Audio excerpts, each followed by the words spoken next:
इसी पे कमेंट लेते हैं। हमारे साथ मौजूद है एम्बेसडर जमील अहमद साहब। ओआईसी की तारीख, उसका पस मंजर और उसकी अहमियत, इससे हम सब वाकिफ हैं, लेकिन आज ये कहना कि आपका ओआईसी कॉन्फ्रेंस आप कैसे करके दिखाएंगे, क्या ये तशवीशनाक बात है? अस्सलाम वालेकुम जमील साहब। वालेकुम अस्सलाम सर, बहुत बहुत शुक्रिया हमारे साथ मौजूद होने के लिए। ये बयान आया बिलावल भुट्टो ज़रदारी साहब की तरफ से, जॉइंट एलामिया जो अपोजिशन का आया है उसमें बड़ी तब्दीली है टोन की। PMLN ने और शहबाज शरीफ साहब ने इस पर ट्वीट भी किया और उन्होंने कहा कि ये तमाम मोहतरम मेहमान हैं पाकिस्तान के और हम इनका दिल से खैर मकदम करते हैं और हम ये कहते हैं कि इनके इस वक्त इन तमाम वफूद के जाने तक ऐसी कोई सिट इन प्रोटेस्ट नहीं होगी, 25 के बाद मामलात को देखा जाएगा। तो आपको लगता है कि अपोजिशन ओआईसी के मुद्दे पे डिवाइडेड है सर? मुझे नहीं मालूम लगता कि ये डिवाइडेड है, इसलिए कि वो तो बिलावल भुट्टो ज़रदारी ने जो कलमात अदा किए, ज़ाहिर है वो किसी को एक्सेप्टेबल नहीं हो सकते थे। और मुझे भी कल कुछ इंडियन चैनल मेरे कमेंट्स भी उन्होंने लिए, जाहिर है मेरे कमेंट्स जो थे वो तकरीबन उसका जस्ट आपके प्रोग्राम में भी पेश कर देता हूँ।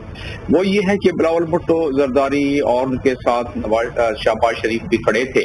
जोशी खिताबत में उन्होंने जो भी बात की उसका एक बैकग्राउंड तो समझ में आता है कि ये मामला हीटअप क्यों हुआ।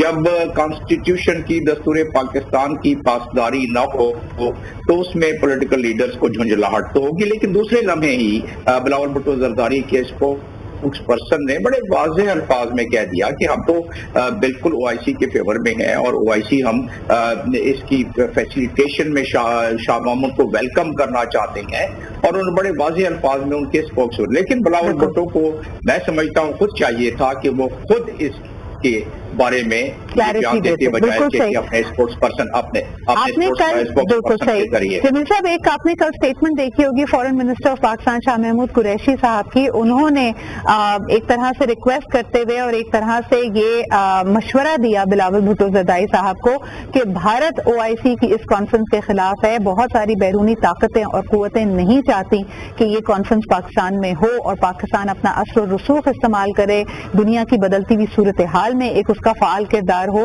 तो यकीनन वो इसको सैबोटाज करना चाहती हैं।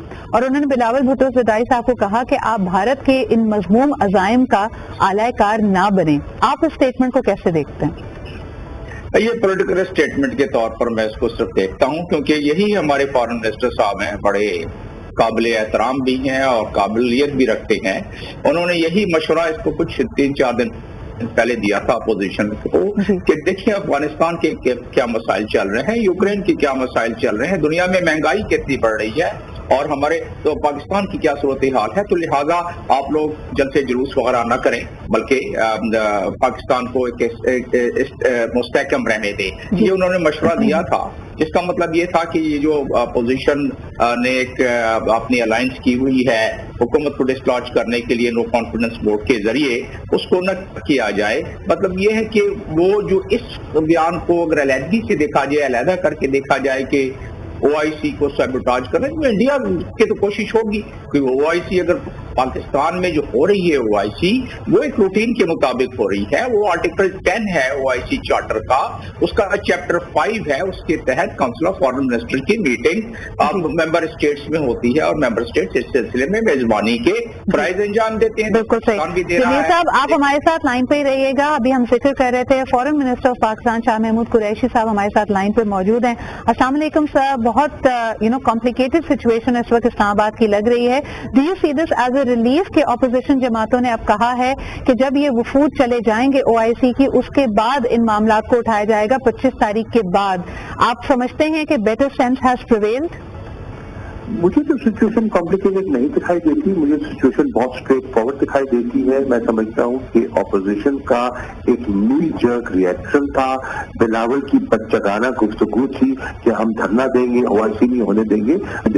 भाई ओआईसी पाकिस्तान के लिए एक एजाज है, पाकिस्तान की इज्जत में इजाफा होता है, पाकिस्तान की एक बिल्डिंग होती है और ये ऐसा फोरम है जिसका पाकिस्तान फाउंडिंग मेंबर है। आप किस तरह उसके रास्ते में रुकावट बनेंगे? और इसकी तारीखें हैं वो कब से तय हुई है? आपको तो कल ख्याल आया अदम एतमाद का, ये तारीखें तो 47वें इजलास में तय हो गई थी, 22 और 23 तारीख की।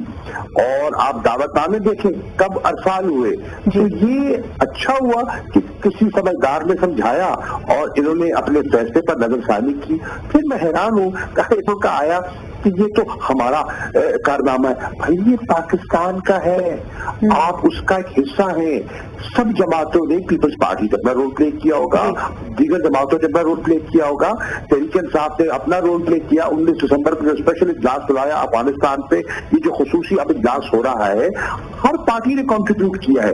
ये पार्टी पॉलिटिक्स से बाहर आई है, ये रियासत पाकिस्तान को एजाज मिल रहा है। अब आपकी परेड पे, नेशनल परेड पे सब वज़ीर खारजा जाएंगे, वो पाकिस्तान की अफवाज को देखेंगे, पाकिस्तान की मुख्तलिफ इकाइयों के फ्लोट्स को देखेंगे, आपके कल्चर को, आपकी तहजीब को, आपके तरानों को, तो पाकिस्तान का इमेज बिल्ड होगा। ये जमात की बात नहीं है, पाकिस्तान की बात है। बिल्कुल सही कह रहे हैं शाह साहब। मुझे ये भी बताइएगा कि जब ये नी जर्क रिएक्शन हुआ और हम देखते हैं कि इंटरनेशनल हेडलाइंस और एक मीडिया की स्ट्रीम है जिसने इसको बहुत उछाला इंटरनेशनली, उसके बाद क्या वफूद की तरफ से आपको कोई रिस्पांस आया, कोई वहां पे तब्दीली तो नहीं नजर आई? लोग कह रहे थे कि हम मोहम्मद बिन सलमान ऑफ सऊदी अरब को एक्सपेक्ट कर रहे हैं, क्या वो मुतवक्के हैं पाकिस्तान आना इस वक्त? कुछ डिटेल्स अगर वफूद के हवाले से हमें बताएं। कई दफा कह चुका हूं, देखिए जो स्टेट्स है ना जी, वो इस किस्म की चीजों से मुतासर नहीं होती, वो अपने स्टेट मफादात को देखती हैं, वो अपनी पॉलिसी को देखती हैं।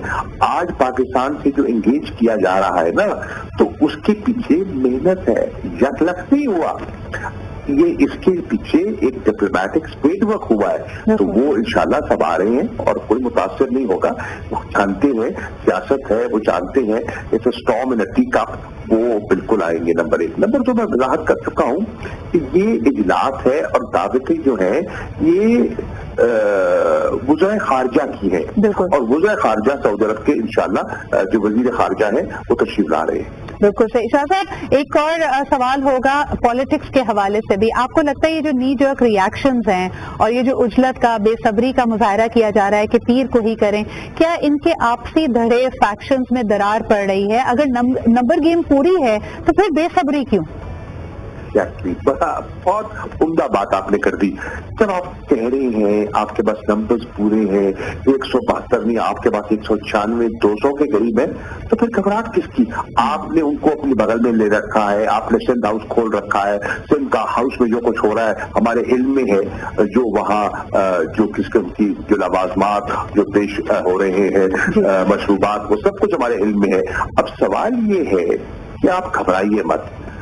आपके इल्म में है कि 21 तारीख को एक नोटिफाइड हॉलीडे है, छुट्टी है, 22 तारीख को छुट्टी है, 23 तारीख को छुट्टी है, 24 तारीख को छुट्टी है। ये OIC के इजलास को सामने रखकर आपने जो जिस असेंबली हॉल में आपने इजलास करना है वो सिक्योरिटी अथॉरिटीज के हवाले हो गया है, उन्होंने उसको सिक्योर करना है। जो डिग्रीज बाहर के आ रहे हैं उनके लिए उसका पूरा प्रोटोकॉल होता है, पूरा तरीकाकार होता है। आपको इन चीजों का इल्म होना चाहिए। हाँ, जैसे खत्म होगा आपकी तहरीक है, हम एक्सेप्ट करते हैं, आपका आईनी हक है, हम तस्लीम करते हैं, हम उसका दिफा करेंगे, आपका मुकाबला करेंगे जमहूरी अंदाज में, सियासी अंदाज में। पहला दिन बनता है 25 को इजलास बुला दिया गया, आप आ जाइएगा। बिल्कुल।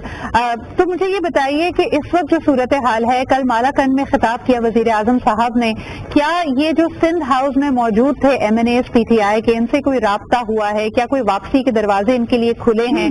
कुछ कहना चाहेंगे इस हवाले से? जी जी जी बिल्कुल, उनमें से कई दोस्तों ने राब्ता किया है और जो उनको शो कॉज नोटिस दिया गया है, मैं समझता हूँ कि एक मुनासिब और सही रास्ता ये है कि वो उस पर वजाहत फरमा दे और जो उनकी वजाहत होगी तस्लीम कर लेंगे। हम इन गुड फेथ जो वो फरमाएंगे हमारे सर आंखों पर, हमारे दोस्त हैं, भाई हैं, हम साथ चले हैं, हम उन्हें तस्लीम कर लेंगे। हाँ, जो बिल्कुल अपना जमीर फरोश कर चुके हैं। जो आगे कुछ टिकट की खातिर या कुछ नोट की खातिर वो अपना कर चुके हैं, वो उनका फैसला है, उसको भी हम कुछ दिन कर लेंगे।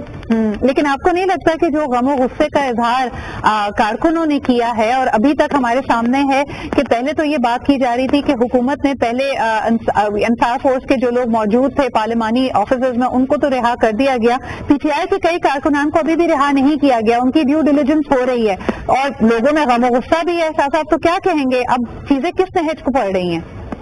देखिए, हमारी वाज़ेह पार्टी पॉलिसी है, लाइन है, जो हमारी पॉलिटिकल कमेटी के इजलास हो रहे हैं, कल भी हुआ था, आज भी अभी होना है, मैं उस पर जा रहा हूँ। हमारी लाइन बड़ी वाज़ेह है। नंबर 1, हमने तसादुम नहीं करना।